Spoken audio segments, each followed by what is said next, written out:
from a simple unicellular cell to the complex life forms that exist on this earth.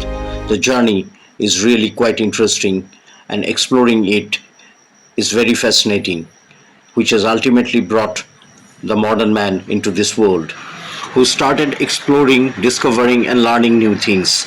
And today we are also going to continue the same thing by learning something new about microbes in human welfare. In fact, today we are going to discuss about two important roles of microbes. One, the role of microbes in the production of biogas, and the second one, the role of microbes as a biocontrol agent. So first, let us understand what is biogas. Biogas is a mixture of gases, predominantly methane, produced by the microbial breakdown of organic matter under anaerobic, that is oxygen-free conditions. The composition of biogas includes methane 50 to 70%, which is the main combustible or the fuel component, carbon dioxide 30 to 40%, and other gases are present in traces like hydrogen, hydrogen sulfide, etc. Now let us talk about the key microbes involved in the production of biogas. And the key microbes are methanogens. And what are methanogens? Methanogens are bacteria that grow anaerobically on cellulosic material and produce large amounts of methane along with carbon dioxide and hydrogen. And one example of a methanogen is Methanobacterium.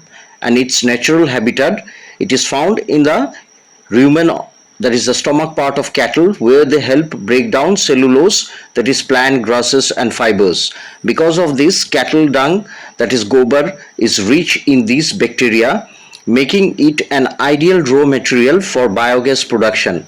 Hence, it is often called gobar gas. Also, it is found in anaerobic sludge during sewage treatment. Before we go into the production of biogas, let us understand the structure of a biogas plant. A typical biogas plant, popularized in India by IARI and KVIC, consists of the following key components. The mixing tank, which is located above the ground level, where organic waste like cow dung and water are mixed to form a slurry. The inlet chamber that connects the mixing tank underground to the digester. The digester tank, a sealed underground concrete tank 10 to 15 feet deep, where anaerobic digestion takes place. And gas holder, that is a dome-shaped structure built over the digester to collect the biogas produced. As gas accumulates, it exerts pressure. And gas outlet, a valve controlled pipe at the top to supply biogas to homes for cooking and lighting. The outlet or the sludge chamber, an outlet through which spent slurry is removed. This leftover matter is rich in nutrients and used as organic fertilizer or manure. Now let us talk about the process of biogas production. The first step is preparation. In this step, bio-wastes and cattle dung are mixed with water to create a uniform slurry. The second step is feeding. In this step, the slurry is fed into the anaerobic digester through the inlet.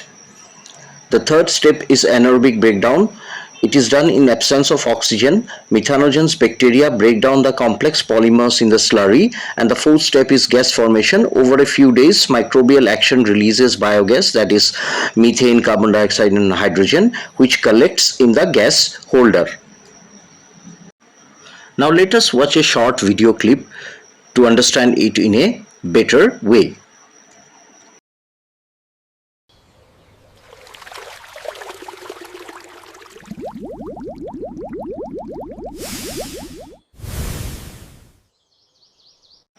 Now on to the advantages of biogas. Biogas is an eco-friendly fuel. It burns cleanly without smoke and does not pollute. It is a renewable source of energy that provides an efficient alternative source of energy for rural cooking and lighting. It helps in waste management, safely recycles agricultural and animal wastes, improving rural sanitation, and it is high quality manure. The sludge left behind after gas extraction serves as a nutrient-rich organic fertilizer for crops. Now let us talk about the role of microbes in biocontrol. So first we need to understand what is biocontrol. Biocontrol or biological control is defined as the use of biological methods, that is, living organisms, their products or processes for controlling plant diseases, pests, and weeds. And the key concept, it is an eco-friendly natural method that avoids the excessive use of toxic chemical pesticides and fertilizers which pollute the environment and harm non-target organisms. Now let us understand the need for biocontrol, or why there is a shift from chemicals. While chemical pesticides like insecticides, fungicides, weedicides are effective, they have severe drawbacks like environmental pollution. They contaminate the soil and water bodies. Then there is bioaccumulation. They accumulate in the food chain, causing biomagnification. Then non-target toxicity. They kill beneficial insects including predators and pollinators, and sometimes even humans. And pest resistant. Pests develop resistance to chemicals over time, requiring stronger and more toxic chemicals. And that is why there is a need to shift from chemicals. Now let us understand the major categories of microbial biocontrol agents. Microbes used as biocontrol agents fall into three major categories based on their mode of action. Predators, that are microbes, they hunt and consume other microorganisms and food. Then parasitoids or parasites, they derive nutrients from hosts and often cause harm to them but not immediate death. Then there are pathogens which infect and cause disease in the host organism, leading to its death. Now let us talk about some specific examples of biocontrol agents. They can be fungal agents like Trichoderma species. These are free-living fungi community found in root ecosystems, that is rhizospheres.